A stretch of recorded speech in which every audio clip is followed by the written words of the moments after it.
ASU volleyball is on a roll, with J.J. Van Niel's squad having won 7 games in a row, and the most recent win had a little bit of sweet revenge. Now, last season, ASU bested all their Big 12 opponents except for Baylor.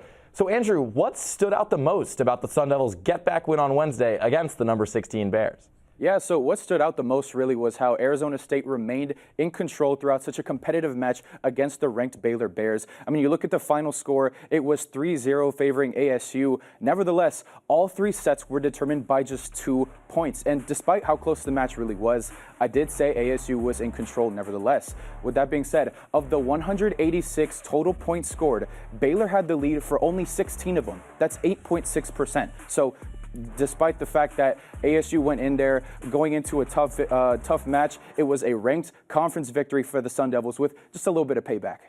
And now, ahead of tonight's match against number 24 Colorado, Ana Burilović has been deadly at the net. She leads the Big 12 in kills per set at 4.92. So how can J.J. Van Niel and company contain such a potent player? I mean, you said it yourself, Burilović is a walking problem. She's averaging 5.25 kills per set in her last 3 matches, as a matter of fact. So when you ask how could ASU contain her, throw double teams at her way, keep her off the net, force other Buffaloes to step up and earn this victory for Colorado. Luckily for Arizona State, though, I think it has the personnel to make just that happen. Ella Lomigora, Colby Neal, 2 of the best blockers in the conference. In fact, in Big 12 blocks per set, Lomigora is 7th with 1.2 and Neal is 1st with 1.44. So when I say to double team Burilović, you're not just sending any 2 randoms at her, right? You're sending the most effective blocking tandem in all of Big 12 volleyball.